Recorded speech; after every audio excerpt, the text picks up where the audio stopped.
"I won't do it, Father!" I screamed. "Do you want the entire realm to be plunged into winter, or our crops to fail?" My father yelled back. "When the Winter King asks for your daughter's hand in marriage, you don't say no." I was so angry I was shaking. I'd never been this mad at my father in my entire life.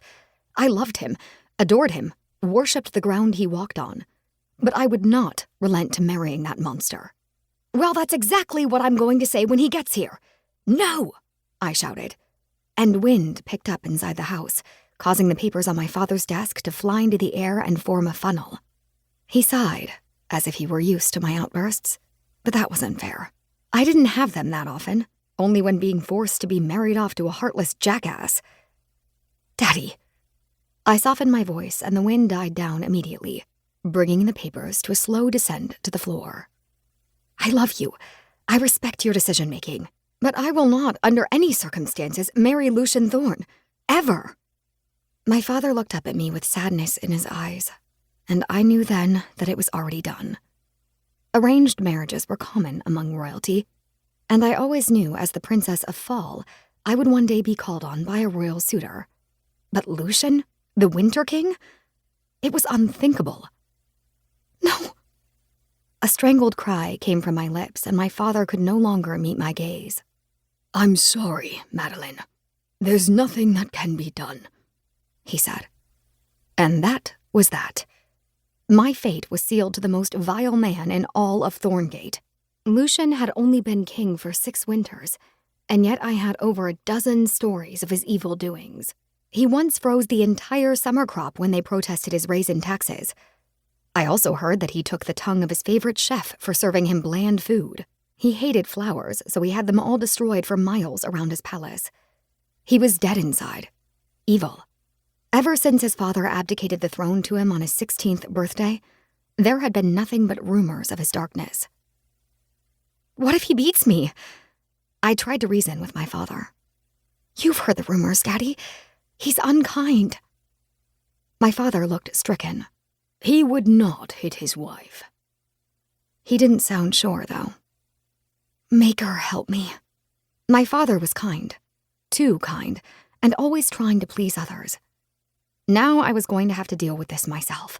I would have to be strong so that King Thorne knew I was not the type of woman to be crossed. "When does he arrive?" I asked through gritted teeth. "Later this afternoon." My father's voice was small. "Today?" I bellowed. And the wind was back, blowing through the open window and swirling around me. My powers were the strongest seen in generations, and I knew that's why the king had chosen me. I'd never met Lucien Thorne as an adult. We Fall Court fae stuck to ourselves mostly. I'd briefly seen him as a young boy back when his mother was still alive, but I must have been 6 winters old, and he only 8 or so. I barely remembered that. He'd handed me a sunflower and told me my dress was pretty. A sweet boy, before the darkness took him over. I stormed from my father's office, taking the wind spiral with me. How dare my father tell me hours before the king was to arrive? It gave me no time to find a way out of this arrangement.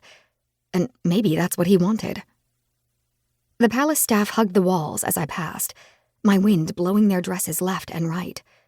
I needed to go outside and blow off some of this anger before I collapsed the entire house. Bursting out the back doors, I ran past the gardens toward the meadow I often went to when I wanted to use my power without destroying anything. Once in the safety of nature, I let loose. I sucked in a huge lungful of air, and the wind pressed in on me like an old friend. The grass bowed, dust kicked up, and the sun darkened as my little wind tunnel grew stronger. Maybe the king was on his way right now. It was late afternoon, and he might be en route. If I sent this little windstorm his way, it might blow his horses off track and he could be injured, delaying the engagement.